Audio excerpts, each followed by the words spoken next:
مسجد نبوی میں اگر کوئی ایک نماز پڑھے تو اس کا ثواب 50,000 تک، اور بعض روایت میں 1,000 تک۔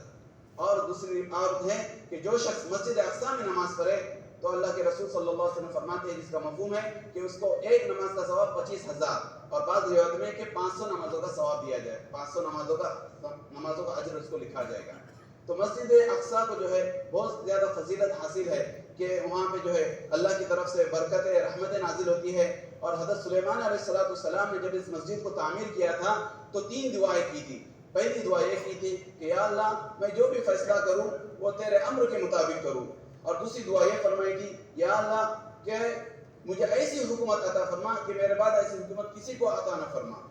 اللہ کے رسول صلی اللہ علیہ وسلم فرماتے ہیں کہ 2 دعائیں تو قبول ہو گئی ان کی، کہ اللہ تبارک و تعالیٰ نے ان کو حکومت بھی عطا فرمائی اور نبوت بھی عطا فرمائی۔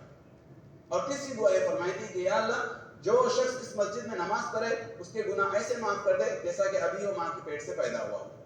تو اللہ کے رسول صلی اللہ علیہ وسلم فرماتے ہیں تیسری دعا میں اللہ تبارک و تعالیٰ سے کرتا ہوں کہ اللہ تبارک و تعالیٰ جو ہے جو شخص وہاں پہ مسجد ایک نماز پڑھے اللہ اس کے گناہ کو معاف فرمائے۔ تو یہ بہت اونچا مقام ہے مسجد اقصی کا۔ تو ہمیں چاہیے کہ ہم مسجد اقصی کی جو یہ ہے کم از کم ہم وہاں پہ جا کے ان کی مدد نہیں کر سکتے، جہاد نہیں کر سکتے، ہم تو محتاج ہیں۔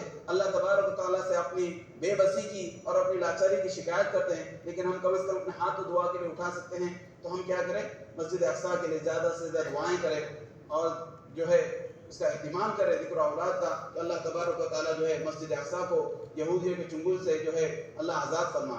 یہ مسجد جو ہے یہ حضرت عمر رضی اللہ عنہ کے زمانے سے 1968 تک 1968 تک یہ ہمارے قبضے میں تھی، لیکن انہوں نے حملہ کر کے دیکھا، مسجد اقصی کو جلایا، اور اس کے بعد جو وہاں پر اس کا گورنر تھا اس کا ایک خیال تھا کہ اب جب مسجد اقصی کو بھی ہم نے ہاتھ میں لیا ہے شاید اب عرب جو ہے سب طرف سے ٹوٹ پڑیں گے۔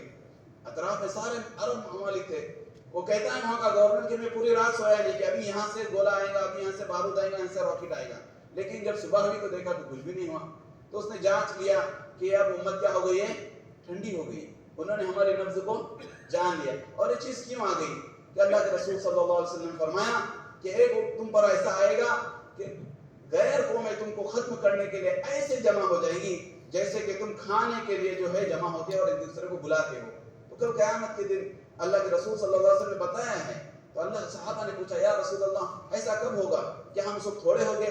اللہ کے رسول صلی اللہ علیہ وسلم نے فرمایا اس وقت تم تھوڑے نہیں ہوں گے، بہت کثرت میں بہت زیادہ ہوگے، لیکن تو پھر کیا بات ہے؟ کہاں کہ لیکن تمہارے دلوں کو وہن لگ جائے گا۔ صحابی نے پوچھا ومن وہن یا رسول اللہ، یا رسول اللہ وہن کیا چیز ہے؟ فرمایا کہ حب الدنیا و کراہیت الموت، کہ دنیا کی محبت تمہارے دلوں میں آ جائے گی اور موت کو تم ناپسند کرو گے، شہادت کو تم ناپسند کرو گے۔ جب ایسا ہوگا تو تمہارے دشمنوں کے دلوں سے تمہارا رعب نکال دیا جائے گا اور تم کیا ہو جائیں گے؟ سب ذلیل ہو جائیں گے۔ تو آج یہی حال ہو رہا ہے کہ ہمارے دلوں کو جو ہے دنیا کی محبت پڑ گئی ہے، اور جو ہے ہمارے دلوں میں جو جہاد کے اور جو جذبے تھے وہ سب سرد پڑ چکے ہیں۔ کیوں؟ کیونکہ دنیا کی محبت بے محبت ہمارے دلوں میں آ پڑی ہے۔ اللہ تبارک و تعالیٰ سے دعا کرتا ہوں اللہ تبارک و تعالیٰ فلسطین کے مسلمانوں کی مدد و نصرت فرمائے۔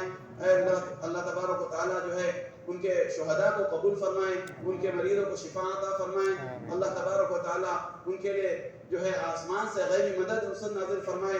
اللہ تبارک و تعالیٰ ظالم یہود کو جو ہے وہاں سے پاک و صاف کر دے اور ان کو جو ہے نیست و نابود کر دے اور ان کی تدبیریں اور ان کی چاریں انہی پہ پھیر دے۔ اللہ تبارک و تعالیٰ ہمارے دعا کو قبول فرمائے۔ وآخر دعوانا الحمدللہ رب العالمین۔